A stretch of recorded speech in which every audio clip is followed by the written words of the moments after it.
जय जय श्री राधे, जय जय श्री राधे, जय जय श्री राधे।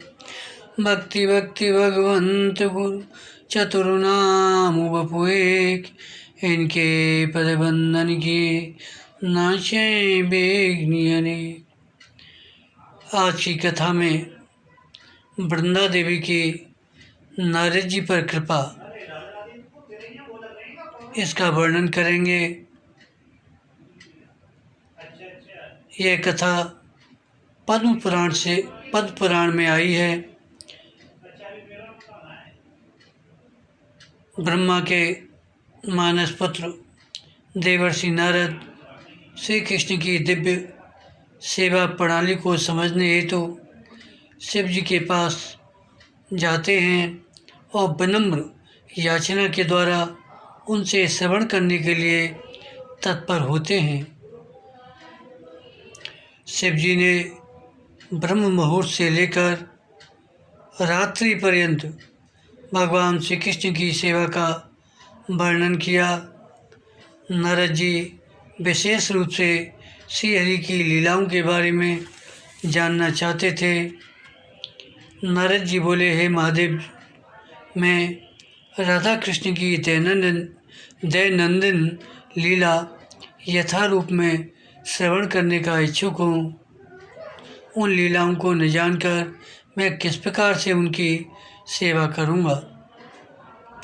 इस प्रकार के वचन को सुनकर शिव जी ने कहा, हे नारद, मैं उन लीलाओं को नहीं जानता।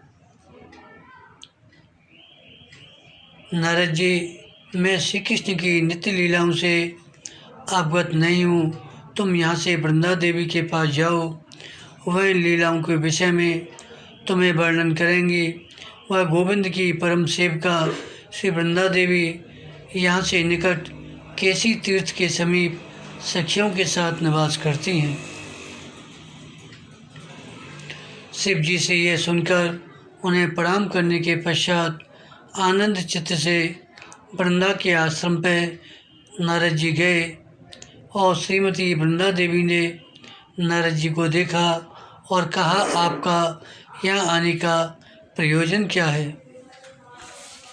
नारद जी ने अपना आने का प्रयोजन बताते हुए कहा, हे वृंदे, मैं आपसे भगवान की नित्य लीलाओं का श्रवण करना चाहता हूँ। स्वयं भगवान ब्रजेंद्र नंदन कृष्ण वृंदावन में नित्य लीला प्रकट करते हैं। मेरा मन उन लीलाओं को सुनने के लिए लालायित हो उठा है। कृपा करके उन लीलाओं का वर्णन करो। यह सुनकर वृंदा देवी ने कहा, हे नारद, आप श्री कृष्ण के भक्त हैं और कृष्ण की ये लीलाएं अत्यंत गोपनीय हैं। मैं उनको व्यक्त करूंगी, परंतु तुम उनको किसी के पास प्रकाशित मत करना।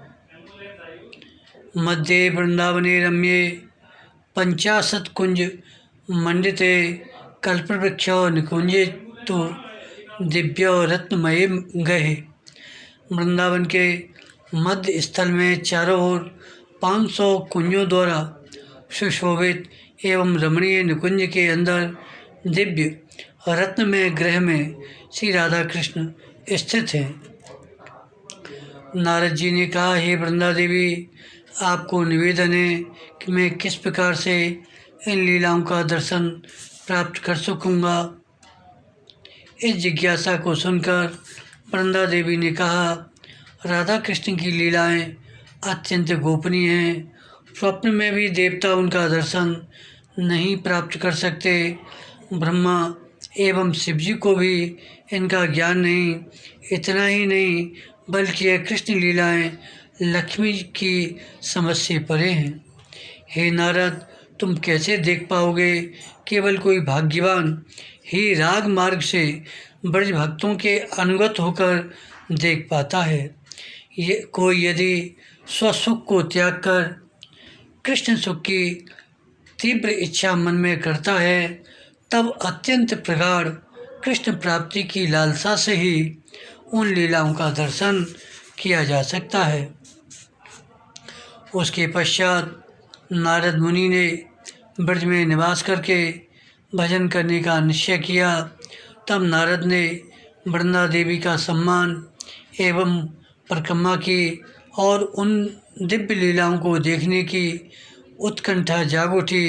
तब नारद वृंदावन परिक्रमा में भ्रमण करने लगे।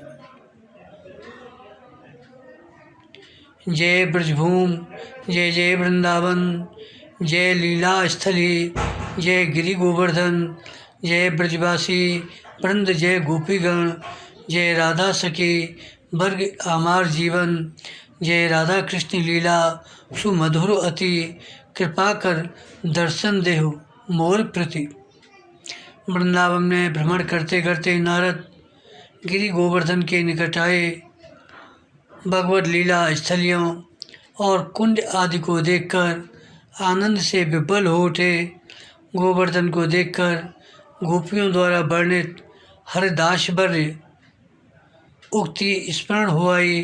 फिर वे गोवर्धन से हृदयपूर्वक प्रार्थना करने लगे। हे श्री गोवर्धन,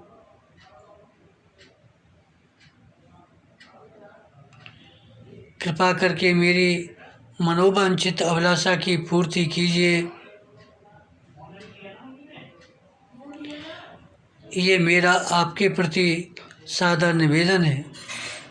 तब नारद जी ने कुसुम सरोवर के नज़दीक गोवर्धन की तलहटी में शिव जी से प्राप्त मंत्र का उच्चारण और ध्यान करते हुए कठोर तपस्या की। वृंदा देवी ने जब नारद जी के इस तप और तीव्र लालसा को देखा तो वह उनके पास गईं। नारद ने वृंदा देवी को देखते ही उनको प्रणाम किया और राधा कृष्ण की दिव्य लीलाओं का अवलोकन करने की अपनी तीव्र लालसा को पुनः प्रकट किया। वृंदा देवी ने यह सुनकर उनसे कहा, हे नारद, इस पुरुष देह में यह असंभव है। तब नारद को लेकर वह कुसुम सरोवर में चली गई। वहाँ नारद जी ने स्नान करने के उपरांत तुरंत ही एक सौंदर्यवती रमणी गोपी का दिव्य देह धारण किया। तब वह नारदी गोपी कहलाई। वृंदा देवी तुरंत ही नारदी गोपी को राधा कुंड पर ले गईं। वहाँ नारद जी ने राधा कृष्ण की अष्टकालीन लीलाओं का दर्शन प्राप्त किया। कृष्ण ने नारद को देखकर उनसे निवेदन किया कि हे नारद, तुम गोवर्धन की तलहटी में ही निवास करो और संपूर्ण मानव समाज के कल्याण हेतु भक्ति ग्रंथों की रचना करो। इसके बाद वृंदा देवी नारद को पुनः कुसुम सरोवर ले गईं और नारद ने स्नान करते ही अपना पुरुष देह प्राप्त किया और ब्रज में निवास करते हुए नारद भक्ति सूत्र नामक महान ग्रंथ की रचना की। इस प्रकार से वृंदा देवी की अहेतुक कृपा के कारण देवर्षि नारद को परम भगवान ब्रजेंद्र नंदन श्याम सुंदर कृष्ण की नित्य लीलाओं का दर्शन करने का परम सौभाग्य प्राप्त हुआ। जय जय श्री राधे, जय जय श्री राधे, जय जय श्री राधे।